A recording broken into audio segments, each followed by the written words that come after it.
주님께서 여러분과 함께 또한 사제영과 함께 마르코가 전한 거룩한 복음입니다. 주님 영광 받으소서. 그 무렵 예수님께서는 회당에서 나와 야고보와 요한과 함께 곧바로 시몬과 안드레아의 집으로 갔다. 그때 시몬의 장모가 열병으로 누워 있어서 사람들이 곧바로 예수님께 그 부인의 사정을 이야기하였다. 예수님께서 그 부인에게 다가가시어 손을 잡아 일으키시니 열이 가셨다. 그러자 부인은 그들의 시중을 들었다. 저녁이 되고 해가 지자 사람들이 병든 이들과 마귀 들린 이들을 모두 예수님께 데려왔다. 온 고을 사람들이 문 앞에 모여 들었다. 예수님께서는 갖가지 질병을 앓는 많은 사람을 고쳐주시고 많은 마귀를 쫓아내셨다. 그러면서 마귀들이 말하는 것을 허락하지 않으셨다.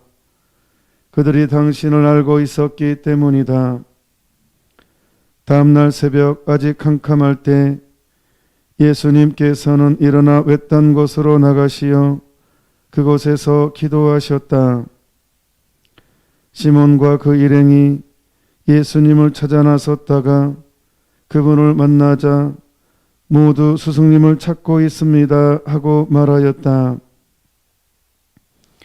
예수님께서 그들에게 말씀하셨다. 다른 이웃 고을들을 찾아가자. 그곳에도 내가 복음을 선포해야 한다. 사실 나는 그 일을 하려고 떠나온 것이다. 그리고 나서 예수님께서는 온 갈릴레아를 다니시며 회당에서 복음을 선포하시고 마귀들을 쫓아내셨다. 주님의 말씀입니다. 그리스도님 찬미합니다. 오늘 일독서를 보면 예수님도 유혹을 받았다는 얘기가 나옵니다. 하느님이시요 사람이신 그분께서도 죄라고는 눈꼽만큼도 없는 그분께서는 고난을 겪으시면서 유혹을 받으셨기 때문에 유혹을 받는 이들을 도와주실 수가 있습니다. 나옵니다. 신앙생활은 끊임없는 유혹인 것 같습니다. 끊임없는 유혹에 이렇게 어제 봉헌하면서 굳은 결심을 먹었다가도 순간 유혹에 흔들려서 추락을 하고 또 비정하면서 정말로 내가 하느님을 체험하고 뜨겁게 체험하고 하느님에 대한 사랑으로 불타올랐지만 유혹으로 순식간에 무너지고 불안해하고 추락하고 유혹이 참 없었으면 좋겠는데 끊임없이 우리의 신앙을 갉아먹는 것 같습니다. 그런데 유혹에 긍정적인 유혹 당하라는 것이 아니라 유혹에 긍정적인 측면이 있습니다. 더 강해진다는 거. 계속 우리가 그 유혹 와중에도 주님을 향해서 계속 끊임없이 인내를 가지고 계속 한 발 한 발 계속 걸어가게 되면 우리가 점점 더 순수하게 되고 더 내 신앙에 대한 굳게 하는 그런 디딤돌도 될 수가 있습니다. 그래서 예수님께서 유혹을 받는 이들을 도와주실 수가 있습니다. 이렇게 한 것입니다. 하여튼 우리는 끝까지 유혹과 싸움을 영성생활은 끊임없는 유혹과의 싸움이라는 것을 생각했으면 좋겠습니다. 오늘 복음에 등장하는 베드로 장모는 진짜 누구보다도 심한 유혹을 받았던 사람입니다. 오늘 복음은 시몬의 장모가 열병으로 누워 있었다고 하는데 상당히 부드러운 표현이고 원래는 열병이 아니라 화병입니다. 화병을 부드럽게 표현해서 열병이라고 한 것입니다. 왜 화병이 났냐 그러면 화병이 안 나겠습니까? 멀쩡한 사위가, 그렇게 성실하던 사위가, 자기 딸 잘 챙겨주고 자기도 챙겨주고 사위가 어느 날 갑자기 그물을 포기하고 배를 포기하고 그냥 갑자기 30대 초반의 남자를 따라다닌다고, 자기보다 나이가 적은 사람 따라다닌다고 어느 날 생계 모든 거 포기하고 내 딸 굶어 죽게 생겼어요. 그렇게 떠돌아다니는데 이 화병이 안 나겠습니까? 예수님에 대한 분노와 오망이 얼마나 컸겠어요. 그런데 소문 들어보니까 잘된 것도 아니에요.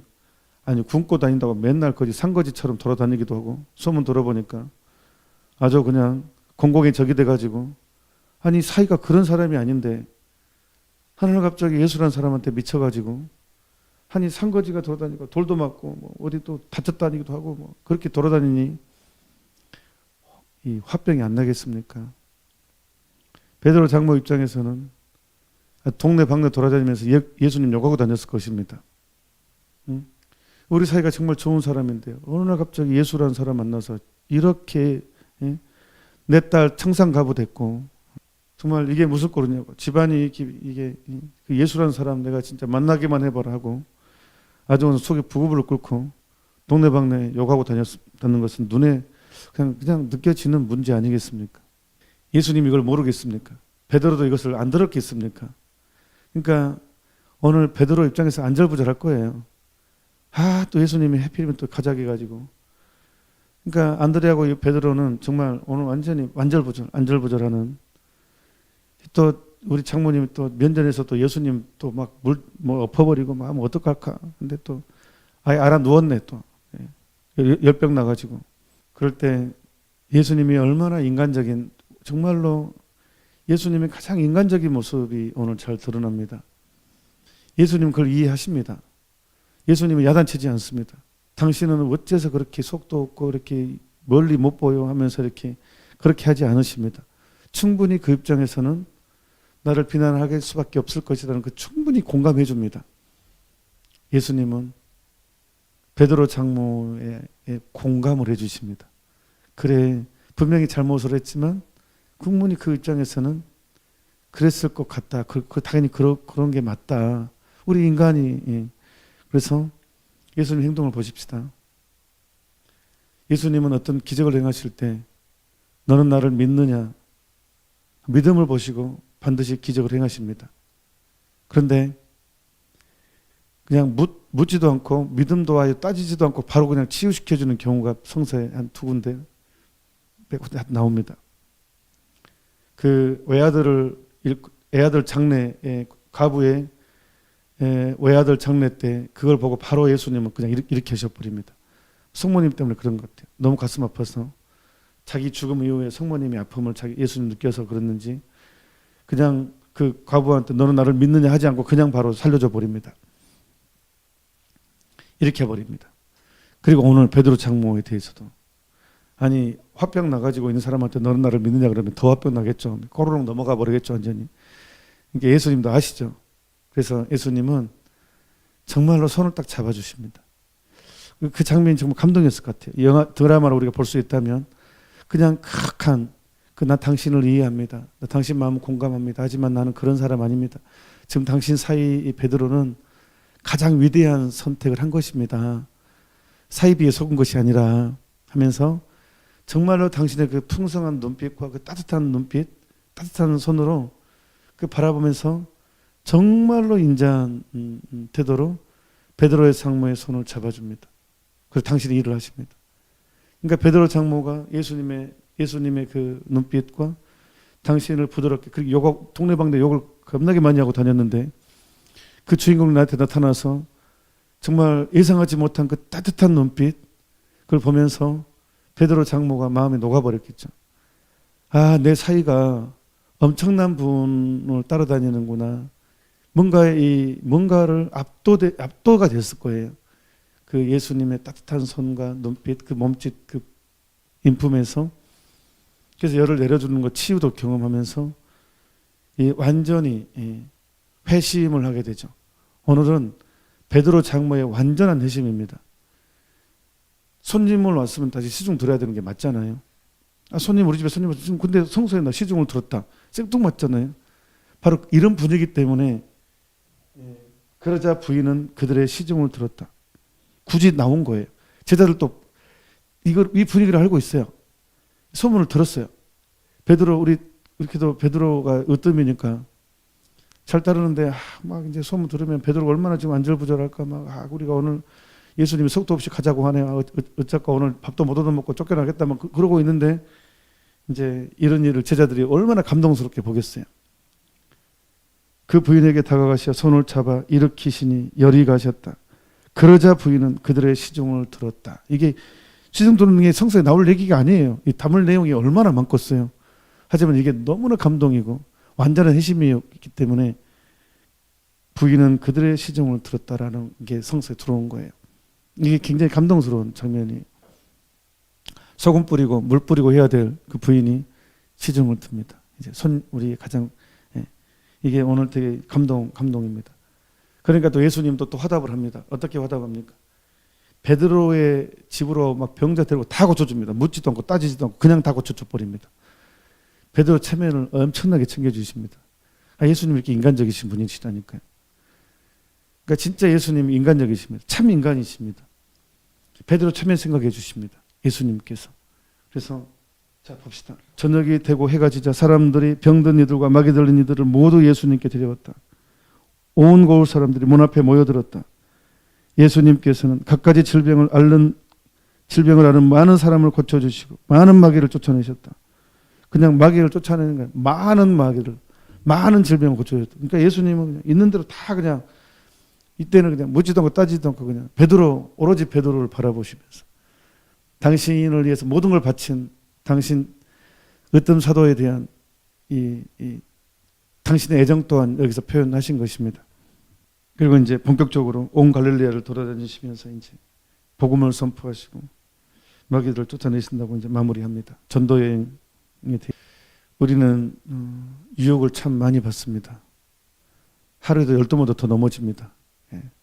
수십 번 넘어지고 추락하고 하지만 우리는 끝까지 예수님을 신뢰해야 됩니다.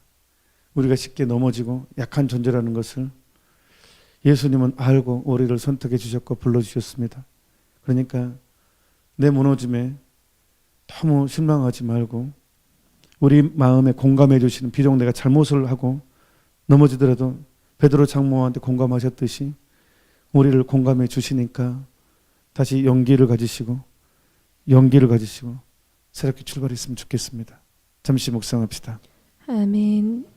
오늘 오후 3시 자비 5단 기도 있고 역시 저녁 8시에 저녁 기도와 3살 보험 기도 있습니다. 많이 함께 했으면 좋겠습니다. 유혹이 항상 있습니다. 잘 이겨냈으면 좋겠습니다. 호사다마 은총이 좋은 일에 마감 안 입깁니다. 은총이 클수록 유혹이 있습니다. 잘 이겨내도록 합시다. 강복 드리겠습니다. 주님께서 여러분과 함께 또한 사제의 영과 함께 전능하신 천주 성부와 성자와 성령께서는 이미 함께한 모든 이들에게 강복하소서. 아멘. 미사가 끝났으니 가서 복음을 전합시다. 하느님 감사합니다.